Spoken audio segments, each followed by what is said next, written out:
Welcome back to Time Warner Cable's Local Edition. I'm Brad Pomerance. Our guest today is Steve Bradford, member of the California State Assembly. I want to speak with you about gun control, gun violence. We know California has some of the most restrictive laws on the books. To some that's a blessing, to some that's a curse, but be that as it may, there are still some areas where Californians believe that we can close some loopholes. You found one. Yes. AB 170 is a bill that I introduced last week, and it closes a corporate loophole. Right now, corporations can buy guns and then distribute them to anyone that they want. Usually they use them for movies. So on the set, they can buy a series of automatic weapons, and then they're allowed to distribute them out. We're saying, no, individuals have to sign for these permits in order to acquire these guns. So. Now, I can only imagine that could cause some, hairs on the back of the neck to be raised by some corporations. There's a lot of power here when you're dealing with gun issues. How do you take this to the next level? Well, by educating folks, really. I mean, and letting them know that there's no need for, as we discussed, automatic weapons to be in the hands of the general public. So to raise that awareness, there's a series of bills that the legislature is going to be introducing under gun control where it deals with taxing of ammunition. I heard about that, 5 cents per bullet. And I was speaking with Chairman Horton about that from the Board of Equalization. And I wanted to get a sense, though, if that passes, where would that money go? I mean, could it be dedicated for example, mental health services?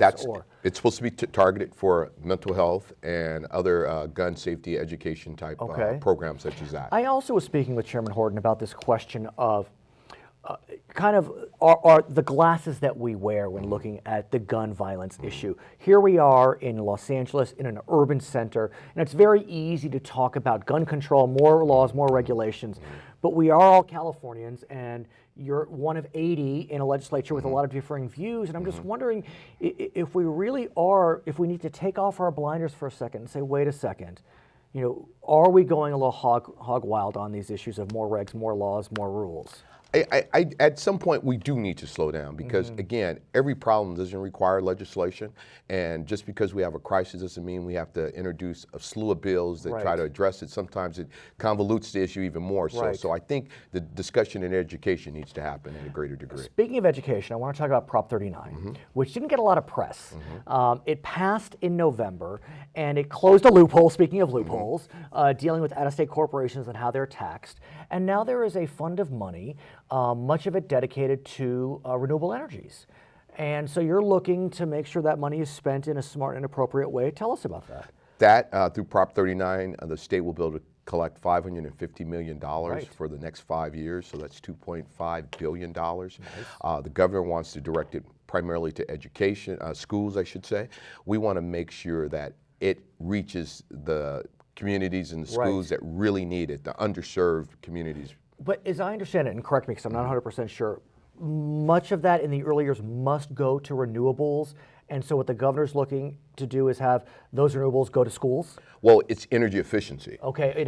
And they want that focus to be on schools, to go in and weatherproof, insulate, HVACs, all of that. And if solar is one of those options that they want to use, renewable energy, help them use those. So where do we stand now? I know that on the Senate side, they held some hearings. Kevin DeLeon held some hearings. Is the Assembly starting to look into that now? We're going to hold a hearing sometime early March to deal with that. Because at the end of the day, when you're talking about $2.5 billion, that's real money. We want to make sure it goes to where it needs. We don't need to continue to collect funds and it never gets to the bottom line. We know what's happened in the past with the parks, and we won't even go there. His name is Steve Bradford. He is a member of the California State Assembly. My name is Brad Pomerance. I'm so glad you were with us on Time Warner Cable's Local Edition.